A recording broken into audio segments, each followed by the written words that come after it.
Yamaha RX-Z bukan kalah karena mesinnya lemah. Motor ini kalah karena lahir terlalu dekat dengan legenda yang terlalu besar, yaitu RX King. Di dunia dua tak Yamaha, RX King sudah menjadi mitos. Ia bukan cuma motor, ia adalah simbol jalanan, simbol suara knalpot yang tajam, simbol tenaga kasar, dan bagi sebagian orang, simbol masa muda yang tidak pernah benar-benar selesai. Lalu di mana posisi Yamaha RX-Z? Disinilah ceritanya menjadi menarik, karena RX-Z bukan motor tanpa karakter, bukan juga motor yang tidak punya daya tarik. Tapi di Indonesia, nama RX-Z seperti berdiri di belakang panggung. Ia dikenal oleh pecinta dua tak, tapi tidak menjadi nama yang diteriakan semua orang seperti RX King. Hari ini di OB Motologi, kita tidak akan membahas RX-Z hanya sebagai motor tua. Kita akan membedah kenapa motor ini hidup dalam bayangan RX King. Kenapa populasinya terasa lebih misterius, dan kenapa justru sekarang RX-Z mulai punya aura langka yang semakin dicari. Untuk memahami RX-Z, kita harus paham dulu betapa kuatnya nama RX King di kepala orang Indonesia. RX King punya modal yang sulit dilawan. Bentuknya sederhana, mesinnya terkenal galak, reputasinya keras, dan cerita jalanannya terlalu banyak. Motor ini punya tempat khusus dalam budaya otomotif Indonesia. Bahkan orang yang tidak terlalu paham mesin pun sering tahu nama RX King. Masalahnya, ketika satu nama sudah terlalu besar, saudara-saudaranya akan sulit mendapatkan cahaya. RX-Z membawa darah dua tak Yamaha. Secara karakter, ia punya basis yang menarik. Mesin dua tak 135 cc, bentuk sport yang ramping, dan aura yang berbeda dari motor bebek atau sport kecil biasa. Di beberapa negara Asia Tenggara, terutama Malaysia, RX-Z punya posisi yang sangat kuat dan dihormati oleh komunitasnya. Tapi di Indonesia, ceritanya berbeda. Di sini, RX King lebih dulu menjadi legenda massal. Ia masuk lebih dalam ke memori kolektif masyarakat. Ia dipakai, dimodifikasi, dibalapkan, dibicarakan, dan diwariskan ceritanya dari generasi ke generasi. RX King bukan hanya menang di spesifikasi, ia menang di mitos. Dan RX-Z harus hidup di bawah bayangan itu. Inilah stigma pertama RX-Z. Ia sering dilihat bukan sebagai dirinya sendiri, tapi sebagai pembanding RX King. Kalau RX King dianggap raja jalanan, RX-Z seperti saudara yang datang dengan karakter yang berbeda, tapi tidak diberi panggung yang sama. Padahal perbandingan seperti ini tidak sepenuhnya adil. RX-Z punya identitas sendiri. Ia tidak harus menjadi RX King kedua untuk dianggap menarik. Secara desain, RX-Z punya aura sport dua tak yang lebih ramping dan khas. Ia tidak membawa cerita sekeras RX King di Indonesia, tapi justru punya kesan yang lebih spesial bagi orang yang mengerti. Bentuknya tidak sepasaran motor dua tak Yamaha lain yang sering lebih terlihat. Dan dalam dunia motor lawas, jarang terlihat bisa berubah menjadi nilai. Dulu, motor yang jarang terlihat sering dianggap tidak populer. Hari ini, motor yang jarang terlihat bisa dianggap langka. Disinilah nasib RX-Z mulai berbalik. Namun, kita harus jujur, RX-Z tidak menjadi sebesar RX King di Indonesia bukan tanpa alasan. Pertama, RX King sudah terlalu kuat secara budaya. Ini bukan sekedar persaingan mesin, ini persaingan memori. Ketika pasar sudah punya satu ikon utama, motor lain akan sulit menembus kepala konsumen. Orang Indonesia tidak hanya membeli motor karena angka tenaga. Mereka membeli cerita, reputasi, dan rasa percaya. Kedua, RX-Z tidak punya eksposur massal sebesar RX King di Indonesia. Populasinya tidak terasa sebanyak RX King. Unitnya lebih jarang terlihat. Dan semakin jarang sebuah motor muncul di jalanan, semakin sulit ia menjadi ikon umum. Ketiga, RX-Z berada di posisi yang canggung. Bagi orang awam, nama RX King lebih mudah dikenali. Bagi pecinta dua tak, RX-Z menarik, tapi butuh penjelasan lebih dalam. Artinya, RX-Z bukan motor untuk semua orang.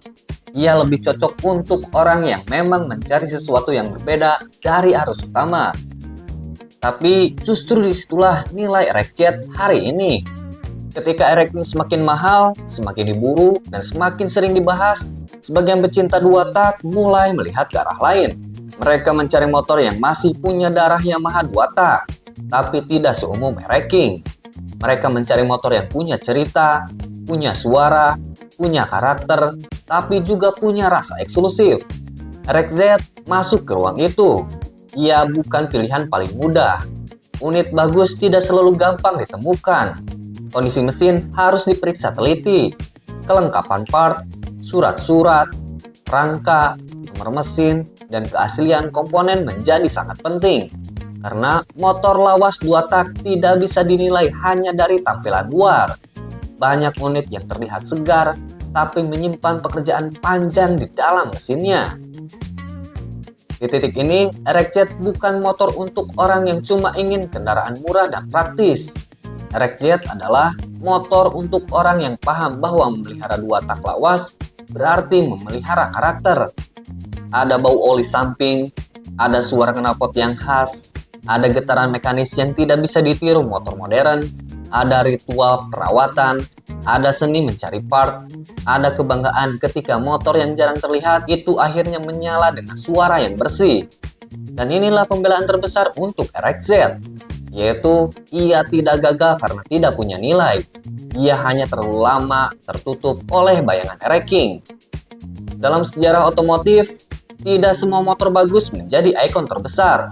Kadang motor yang tenggelam bukan karena buruk, tapi karena pasar sudah lebih dulu jatuh cinta pada nama lain.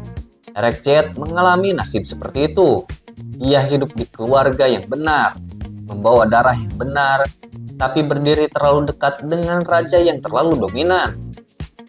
Dosa ErekZ bukan di mesinnya. Dosa ErekZ adalah nasibnya. Ia lahir dalam ekosistem di mana Erek King sudah terlalu kuat untuk dilawan. Di Indonesia, nama Erek King seperti tembok besar. Motor dua tak Yamaha lain boleh punya kelebihan, boleh punya karakter, boleh punya penggemar, tapi tetap akan dibandingkan dengan sang raja. Namun, waktu sering punya cara sendiri untuk mengubah penilaian. Motor yang dulu tidak terlalu diperhatikan, sekarang bisa berubah menjadi buruan. Motor yang dulu kalah nama, sekarang bisa punya daya tarik karena berbeda. Motor yang dulu dianggap bayangan, sekarang bisa dilihat sebagai artefak langka dari era dua tak Yamaha. ErekZ tidak perlu menjadi Erek King untuk dihargai. Justru kalau kita terus memaksanya menjadi Erek King kedua, kita kehilangan inti dari motor ini. ErekZ menarik karena ia berbeda. Ia punya aura yang lebih sunyi, lebih niche, dan lebih misterius. Ia bukan legenda yang berteriak di tengah jalan. Ia lebih seperti cerita yang hanya dipahami oleh orang yang benar-benar memperhatikannya. Dan di dunia kolektor, hal seperti itu bisa menjadi kekuatan. Karena kolektor tidak selalu mencari yang paling populer. Kadang mereka mencari yang punya kombinasi antara sejarah, kelangkaan, dan karakter. ErekZ punya tiga hal itu. Ia punya nama Yamaha, ia punya mesin dua tak, ia punya hubungan emosional dengan era motor lawas. Dan yang paling penting, ia tidak semudah itu ditemukan dalam kondisi layak.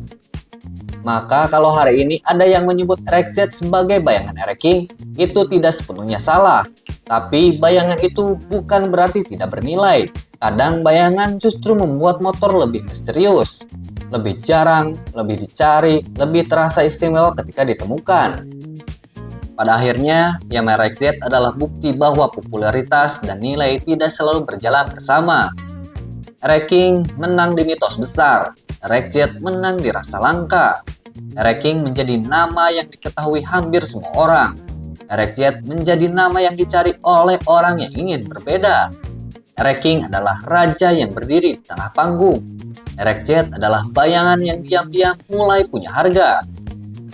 Jadi menurut kamu, Yamaha ErekZ ini cuma bayangan Erek King atau justru motor dua tak Yamaha yang terlambat dihargai? Tulis pendapat kamu di kolom komentar. Kalau kamu pernah punya ErekZ, pernah lihat unitnya langsung, dan punya cerita tentang motor ini, ceritakan di bawah. Dan kalau suka konten seperti ini, subscribe Obey Motologi. Saya Obey, tetap teliti, tetap motologi. Sampai jumpa di video selanjutnya. Bye!